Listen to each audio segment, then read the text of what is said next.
17 years ago, my neighbor Marcia invited me to an unusual birthday party where 25 women pooled what we would have spent dining out, and instead we donated it to women and girls living in the most marginalized corners of the world. I was pulled in that night by three magnetic forces that started my addiction to dining for women. Finding a way to get money into the hands of the women I'd met on a trip to Tanzania, seeing how collective action and collective giving gives an individual the power to be able to change the world. And three, learning how smart it is to invest in the futures of women and girls if we want to build a sustainable world of peace. Our idea spread like wildfire, and soon we were the largest giving circle in the world with 500 chapters spread throughout the United States. Together, we have amassed $8 million, changing the lives of almost 2 million women and girls, their families, and their communities. And for all of us, we should say, well done. In our early years, we were one of a handful of organizations working to open doors of equal opportunity. Back then, we focused on women and girls as the best way to end extreme poverty. While this is still true, our focus has evolved beyond economic empowerment to ending everything holding women back: nutrition and health, gender-based violence, human trafficking, access to technology, and climate-related challenges.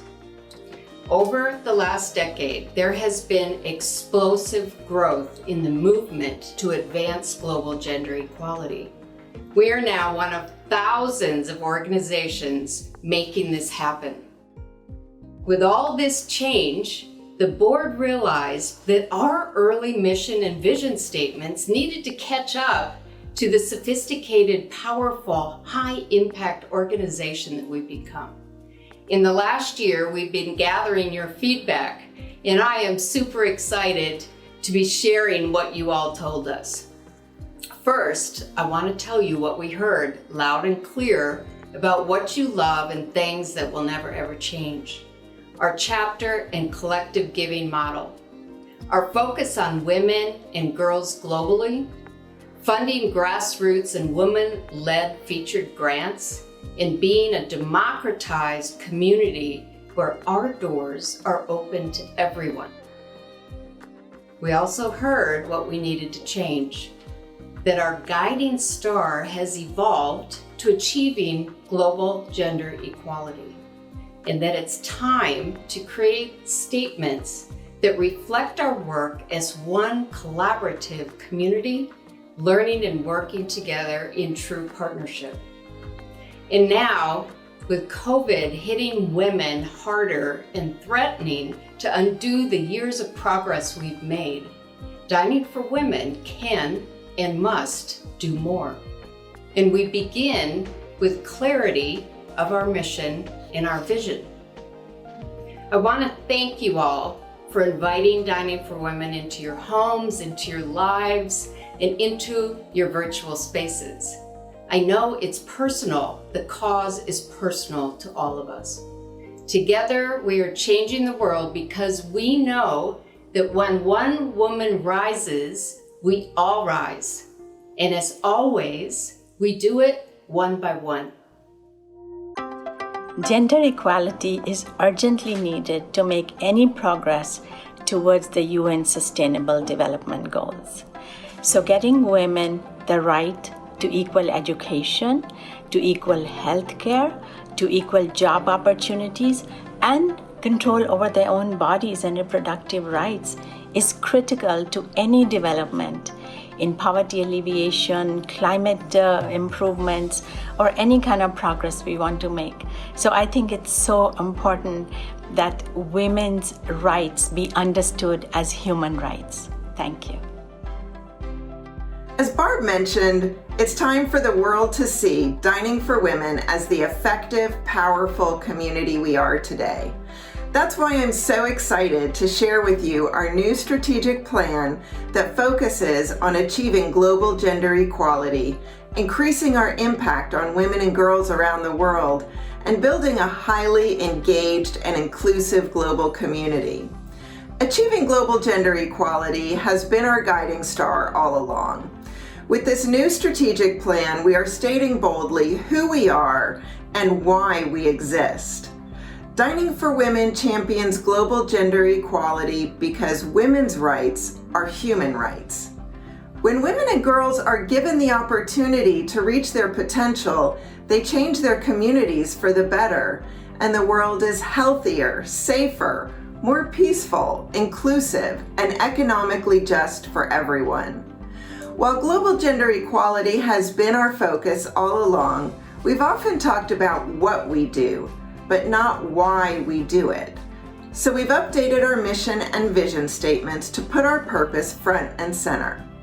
Our new mission statement is, Dining for Women cultivates the collective power of community to achieve global gender equality. This mission statement focuses on the power and impact of our Dining for Women community when we all act together. It clearly communicates why we exist and that global gender equality is our guiding star. Our new vision statement is, Dining for Women envisions a world where every person has the same opportunities to thrive, regardless of their gender or where they live. So how do we get there? We will work through 3 core action areas: giving, learning, and community building. We will give together in our grant making. We will continue to fund projects that focus on women and girls. We will also be working with our grantees in new and innovative ways in which we truly partner with them on changing the way the world works for women and girls. Over the next 5 years, we aim to triple our dollars invested in grants. We will learn together and we will dig deeper into important issues. We want to learn about the innovative solutions that are happening around the world, and we have so much we can learn from each other across the miles. And we will build a diverse and inclusive culture and community together within DFW and with women and allies all around the world. Everything we're sharing reflects what we've heard from you, our members, in the past few years. You told us that you are motivated by our impact and you are eager to help even more with women and girls, and this strategic plan will do just that. I am so proud to be part of the Dining for Women family with each and every one of you, and I'm so excited for what we can achieve together as we fight for a future with global gender equality. Para mí, la igualdad de género global implica que niñas, niños, hombres y mujeres deben recibir los mismos derechos, las mismas oportunidades y los mismos beneficios. Deben ser tratados con el mismo respeto en todos los aspectos de la vida, como la salud, educación, trabajo y salario. Y por qué no decir ejercer un cargo público. Desde allí se puede tomar en cuenta las necesidades y prioridades de las mujeres y hombres. De esta forma se logra una igualdad de género global. A world with true gender equality will be different because women will have the freedom to move, to live, and to speak up without threats of violence and harassments. Practices like female genital cutting and child marriage will be a thing of the past. Women and girls will have equal access to education, economic opportunities, healthcare services, and basic human rights. Women will not have to prove or fight to show that they are worthy members of society.